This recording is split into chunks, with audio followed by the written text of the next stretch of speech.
ಹೆಸರು ರೂಪಾ ಅಂತ, ನಮ್ಮ ಮನೆಯವರ ಹೆಸರು ರಾಘವೇಂದ್ರ. ನಾವು ರೋಸ್ ಬೆಳೀತಾ ಇದ್ದೀರಿ.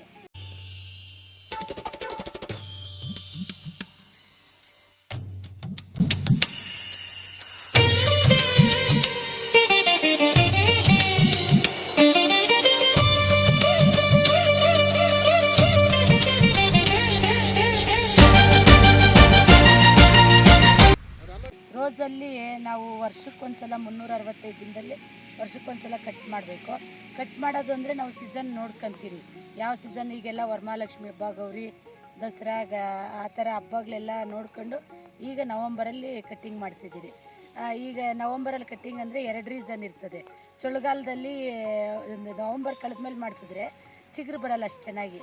ಈಗ ಚಿಗುರು ಬರಬೇಕು ಅಂತಂದರೆ ನಾವು ಅದಕ್ಕೆ ಸೆಪ್ಟೆಂಬರ್ ಕೊನೆಯಲ್ಲಿ ಕಟ್ಟಿಂಗ್ ಮಾಡಿಸಿದ್ದೀರಿ. ಆಮೇಲೆ ಗಿಡ ಜಾಸ್ತಿ ಬೆಳೆದಷ್ಟು ಅದು ರೋಗಗಳ ಬಾಧೆ, ಹೂವು ಕೀಳೋಕ್ಕಾಗಲ್ಲ, ಗಾಳಿ ಆಡಲ್ಲ.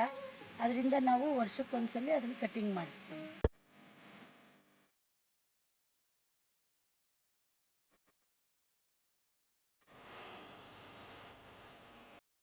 ಕಟ್ಟಿಂಗ್ ಮಾಡಬೇಕಾದ್ರೆ ಭೂಮಿ ಕತ್ತ ಹೊಡಿಯಲ್ಲ. ಭೂಮಿ ಕತ್ತ ಹೊಡೆದ್ರೆ ಚಿಗುರು ಕಮ್ಮಿ ಬರ್ತದೆ. ನಾ ಅರ್ಧ ಅಡಿ ಬಿಟ್ಬಿಟ್ಟು ಕಟ್ಟಿಂಗ್ ಮಾಡಿಸ್ತೀವಿ.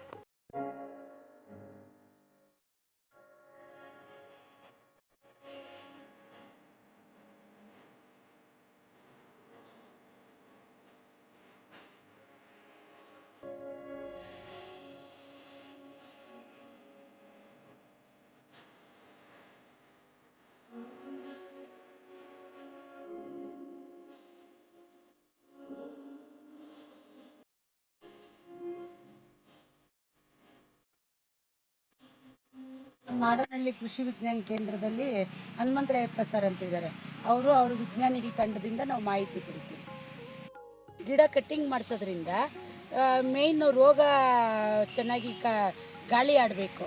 ಒಂದು ನಾವು ಹೂವು ಕೀಳಕ್ಕೂ ತೊಂದರೆ ಆಗ್ತದೆ.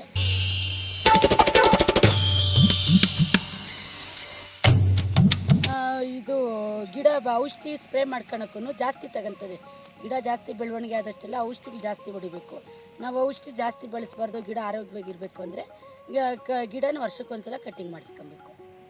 ಇದು ನಾವು ಹೂಣಿ ಒಂದು 6 ತಿಂಗಳಾಗಿದೆ. 6 ತಿಂಗಳಿಂದ ಅಂದರೆ ನಾವು ಜಾಸ್ತಿ ಕೆಮಿಕಲ್ಸ್ ಏನು ಯೂಸ್ ಮಾಡ್ತಾ ಇಲ್ಲ. ಎಲ್ಲ ತಿಪ್ಪೆ ಗೊಬ್ಬರ, ಬೇವಿನ ಹಿಂಡಿ, ಹೊಂಗೆ ಹಿಂಡಿ ಆ ಥರ ಯೂಸ್ ಮಾಡ್ಕೊಂಡು 6 ತಿಂಗಳಿಗೆ ಇಷ್ಟಕ್ಕೆ ಬೆಳೆಸಿದ್ದೀರಿ. ಇದನ್ನು ಇನ್ನೊಂದು 4 ತಿಂಗಳು ಬಿಟ್ಕೊಂಡು ಕಟ್ಟಿಂಗ್ ಮಾಡಿಸ್ತೀರಿ. ಅದುವರೆಗೂ ಅಂದರೆ ಇದು ಈ ಸ್ಟೇಜಲ್ಲಿದ್ದರೆ ಒಳ್ಳೆ ಹೂವು ಇಳುವರಿ ಬರ್ತದೆ, ಗಾಳಿ ಚೆನ್ನಾಗಿ ಆಡ್ತದೆ. ಅದರಿಂದ ಈ ಥರ ಇಷ್ಟು ಅಂತರದಲ್ಲೇ ನಾವು ರೋಸ್ ಮಾಡಬೇಕು. ಹಬ್ಬದಿಂದನೂ ರೇಟ್ ಹಬ್ಬಗಳು ಸ್ಟಾರ್ಟ್ ಆಗುತ್ತೆ. ಆಷಾಢದಿಂದ ಹಿಡಿದು ಸೆಪ್ಟೆಂಬರ್, ಈಗ ಜುಲೈಯಿಂದ ಹಿಡಿದು ಸೆಪ್ಟೆಂಬರ್ ಗಂಟ ಒಳ್ಳೆ ಹಬ್ಬಗಳಿರ್ತವೆ.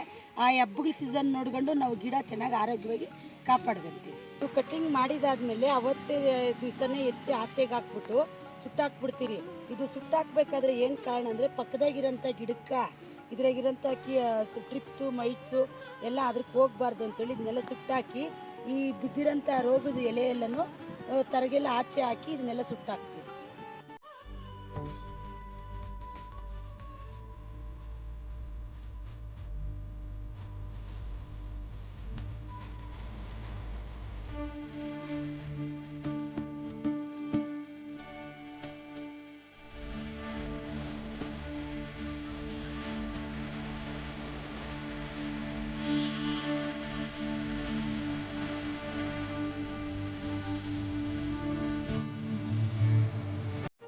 ಅಂದರೆ ಈ ದಿನ ದಿನ ಡೈಲಿ ಆವರೇಜ್ ಅಂದ್ರೂ ಒಂದು 60ರಿಂದ 70 kg ಹೂವು ಕೊಯ್ಲು ಮಾಡ್ತೀವಿ.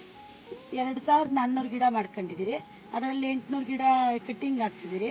ಇನ್ನು 800 ಗಿಡ ಆಲ್ರೆಡಿ ಹೂವು ಕೊಯ್ತಾ ಇದೆ. ಇನ್ನು 800 ಗಿಡ ಇನ್ನೊಂದು ಬ್ಯಾಚ್ ಮಾಡ್ಕೊಂಡಿದ್ದೀರಿ.